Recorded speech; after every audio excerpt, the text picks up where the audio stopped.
Tez, how you doing, pal? All How you right, doing, mate. John? You all right? Right. Good So evening. whereabouts Good are you evening. from, pal? Whereabouts in the UK are you from? I'm from right down in the southeast, in Kent, near Canterbury, not too far. All right. Amazing place. Yeah. Uh, What kind of history's down there then? Just don't well, forget, there's people that are not from this country, you know.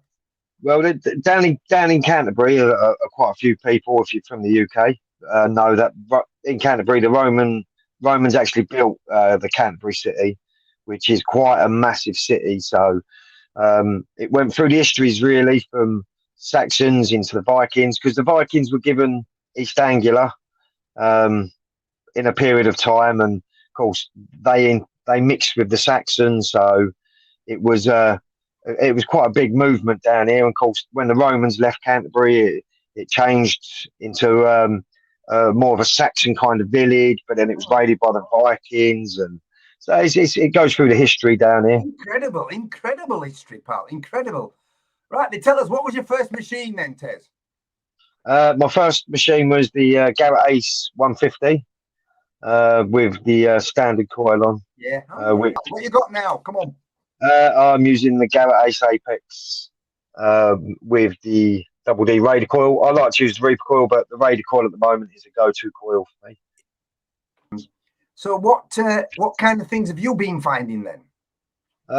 I've found all sorts. I've had some really nice hammered coins.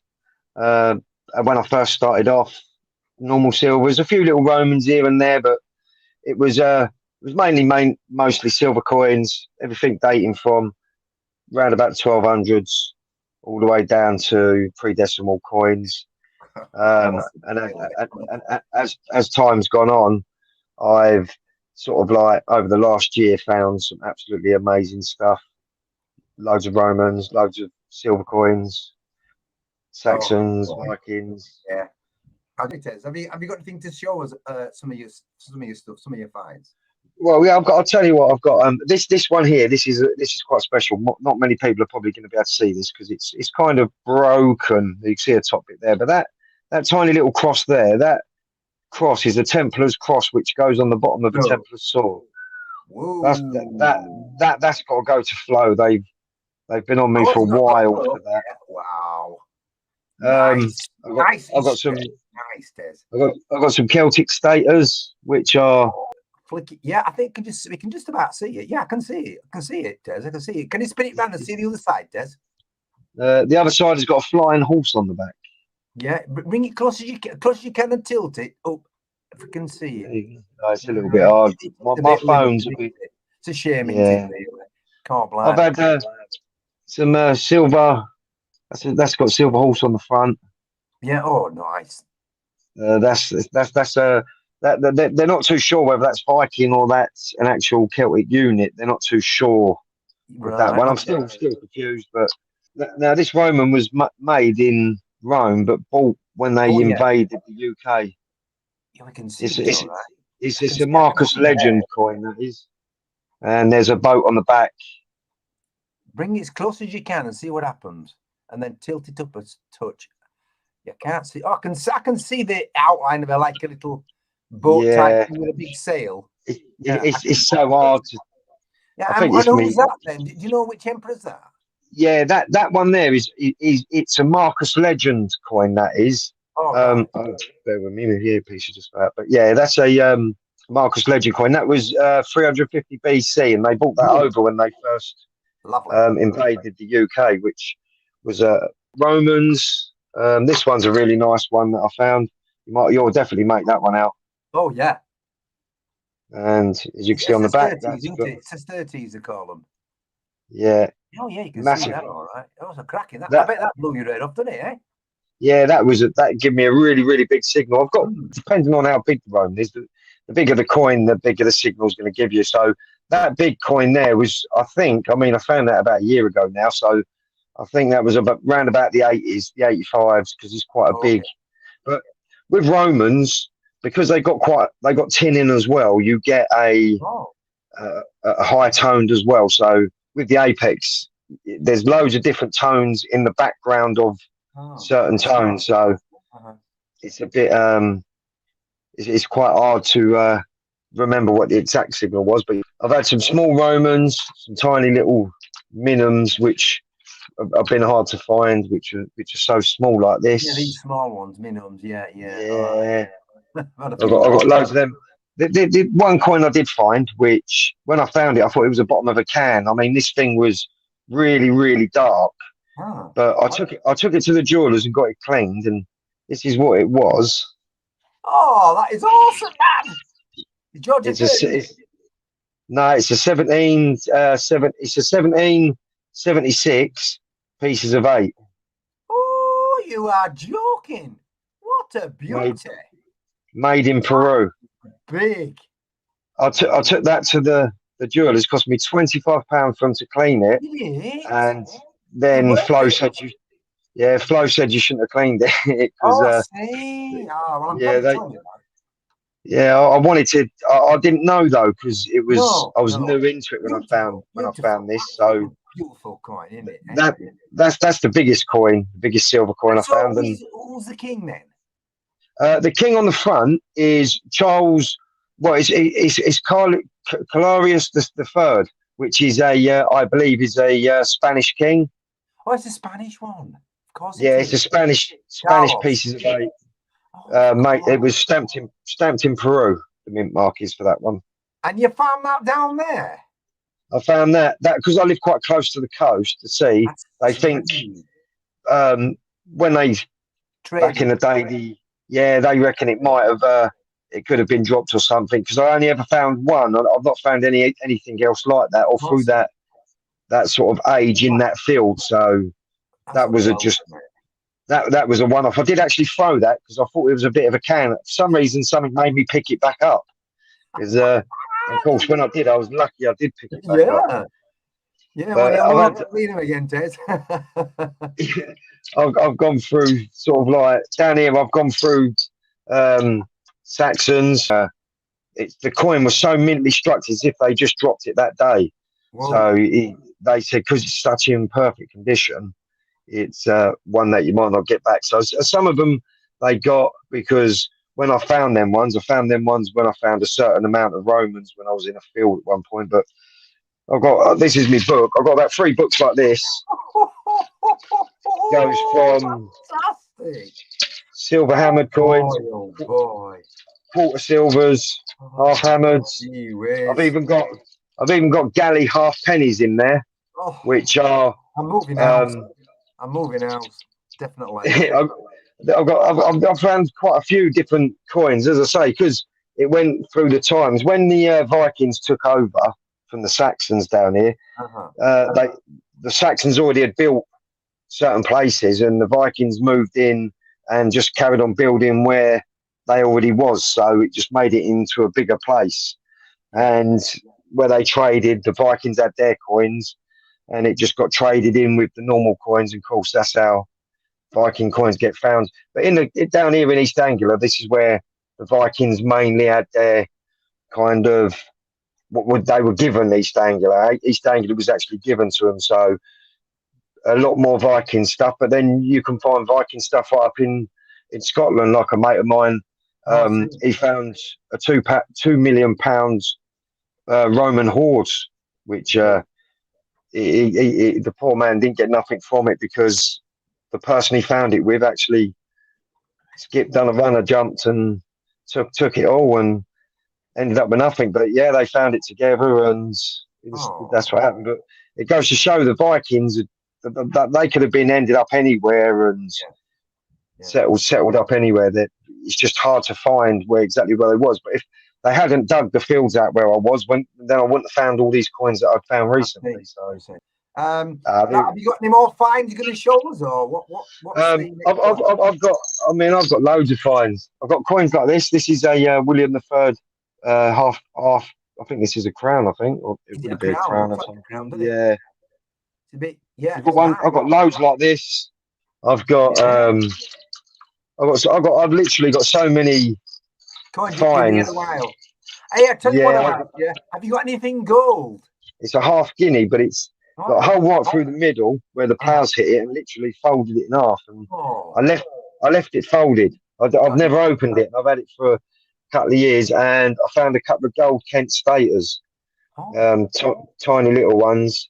Apart from that, a couple of gold rings, a platinum ring, and that's it. I've not really found loads. I found so much silver. okay. I'm going to say it's mine, but my boy's going to say it was his. So, but that one's the last one I had. Do you know who it is Um, then? and I'm not too sure because I haven't really cleaned it properly to be able to see which one it's on there. But this is my 8th silver Roman coin that I've had so far this year. That what this one is. Yeah. I started to learn a book. I Yeah. got a book from. I've been quite lucky. As I say, most people know through YouTube. Sort of like I've been working with the archaeologists on certain building sites and point now, but I'm on a hill where all the mud was taken from an archaeological site, and they made a massive hill. So I've been working on there, and my boy had a tiny little hammered coin the other day, which was a really really tiny one. I had a bigger one, which was I had a Henry the Fourth. He had Edward the Fourth. He had Edward the First. My sister's boyfriend, he had a really nice coin off there the other day that he fell down the hill, nearly broke his neck because he was excited to find it. I found a 1666 Great Fire of London trading token. Oh, that's interesting. It's a really nice token that was. Yeah. That's brilliant, pal. Absolutely brilliant. I've had a lot of stuff. Roman. I had a full, almost a full set of Roman hoards when I started metal detecting halfway through this year. Absolutely found loads of coins. It's just the history down here is good. You do get your off days. Yeah, I've noticed that. Yes. But you have to walk over it. So really, you could have the most expensive metal detector in the world. Yes. You could have the cheapest metal detector in the world because where I found this hoard, I mean, it was this deep. So any metal detector could have found it. That's what I mean. Because once they took the soil out 3 foot deep and it was just flat, it had grey clay lines running through certain points, and them grey clay lines were waterways. And of course, coins had all slipped into the waterway, filled up with mud over time, and literally they scooped it down, and it was most of the coins were about that deep. So can you just believe that? It's easy done. If you walk, you've got to walk over it. If you're lucky enough to walk over it, you find it. It's like my mate Scotty. He'd been looking for a hammy for so long, and the other day, there he is, bang, straight on to a hammered coin with the Deus 2. Yeah, he only just got the Deus 2 a couple of weeks ago, and literally, as soon as he phoned me, I knew what it was he'd found. Yeah. Actually, Tez, can I ask you, is it mainly ploughed land where you are then? We've got pastured land as well, but most of the land is actually used for ploughing. Certain parts that are not been ploughed, that are just pasture, you're not allowed to metal detect because they're on an off-grid limit kind of thing. Because around Canterbury, there's a big red circle because you're not allowed to metal detect certain parts. Oh, I see. Because I'm not sure why, but I know it's something to do with it's really historical there. So metal detecting, even the farmer knows that he can give you this land, but he knows he's not allowed to give you certain lands that he's got that. It's important to keep to those restrictions, isn't it? Oh yeah, always. I always keep them restrictions. Most of the time is because the fields that you're not allowed to metal detect in, he has cows in and sheep, and I don't like livestock. Right, have you got any other funny stories then? Because you told me obviously some funny stories. Have you got any other funny stories, Tez? Oh no, I've had some stuff happen to me. I've fallen down my own hole. I'm getting excited and twisted my ankle. I think that was one of them. But I didn't know how bad it was till about a day later because I was so excited that I found this little tiny stater, and I walked back and sort of tripped in my own hole. I've fallen over my own feet. I actually, my tooth there, it's still there now. But what happened was, if anyone knows about the Blackadder spade, they got a T-bar. And what happened was, I put the spade in the ground. I bent down to get something, and I whacked the spade in my mouth. And I snapped the root. I actually snapped it right up there. And they said to me, that's just held in there. They said, as soon as it comes out, we'll put a new one in, but it's still in there. Well, I think we've all done it, haven't we, though? You know, we're like spade and whacked us over the head or something like that, haven't we? I've held the coil. The worst one is something. The worst one's the coil when you grab your metal detector and the coil comes back up because it's heavy handed. It goes bang, smack me straight across the bridge of the nose. It's right, isn't it? A lot of people say I'm a bit dangerous when I'm out because I don't concentrate. Like when we was at the detector, I went to a rally in Sheppey, and they did like a nighttime dig where they cut off a bit of a field. They put loads of tokens. You're not allowed no head torch on. And you go metal detecting, and no, I told them that wasn't for me because I see a lot of the holes the people had left the afternoon. Romans come up. I found a tiny silver Roman. I was with Sid Perry, and he was next to me, and I found the silver Roman, and then he goes and finds the silver hammer. I have seen a few fields near Margate where they've had must have had rallies or day things going there. Because I've seen a few metal detectors on there, but in Herne Bay, it's really only just me, or there might be one or two other people I have actually seen. And I have seen holes dug in my fields where I know I haven't been. So there is other metal detectors out there, just doing it at night. Because if you find something nice, and a lot of people watch your videos, they're like, "I'm going to get one."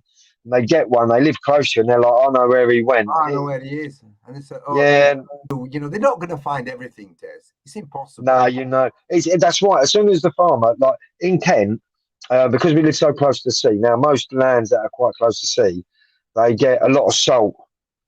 So what they do is every 5 years they will do what they call a deep plough, which is probably about 16 to 18 inches. No. Where and literally the field looks like you wouldn't be able to drive over it with a bike or nothing. It is literally turned over. So yeah, it is deep, and they do it they only do that every 5 years, the deep plough, and that's to make sure that they turn over all the feed that they've given it, all the and you'll notice that one of your fields every 5 or 6 years will just be left for 1 year with just weeds and that growing on it. And the idea with that is the weeds help to also suck up all the old nutrient out of the ground so they can return over the soil and restart again, basically. Oh, that's interesting. I never realised they did that. It's only if they're doing the same crop the same year over and over again. Because if you're doing the same crop, most of the time you can just drag the old corn and then just replant straight after. But that must be it. It's the same with maize as well. Yeah, same with maize. They do. Time. Got you. Right, what have you got any other stories then before we finish? Because we're going to have to finish up short. One story actually. I've got to get this out there. Most people know. I nearly last year I went to a rally and almost had my arm blown off by a firework. But apart from that, yeah. It wasn't as bad as that, but yeah, we was messing around with little bangers, these tiny little tiny bangers that you throw. And a mate of mine threw one, and it hit me on the arm. And I've only just met the fella. Like, everyone in chat know what I'm talking about, and he's probably thinking to himself right now, "Oh, not this again." He's probably going for a bit of a cry now because it's probably upset you now. That's what he's done now. No, he knows I love him. He's been an absolute legend to me. He made my detectable. That man did. He absolutely made my detectable.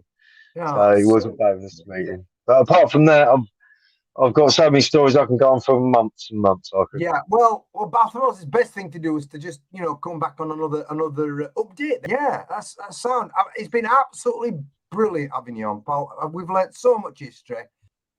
Thank you very much for coming on, Paul. It's been brilliant. It's been a blast. No, thanks for having me on. Thanks everyone in chat for coming. No, it's been brilliant, pal. You take care, and I'll speak to you later. Thanks, John. You take care of yourself. Cheers, pal. Bye, mate. Well, that was absolutely brilliant listening to Tez. Tez is absolutely history down there in Canterbury is absolutely awesome. But for anybody who wants to come on a guest interview, please contact me on my phone at gmail.com, and we can have a chat and book you in to have a guest interview and talk about your group and your finds in your area. Well, thank you very much for joining me. It's been brilliant. I've had a great time, it is. And we'll catch you another time. Cheers. Thanks.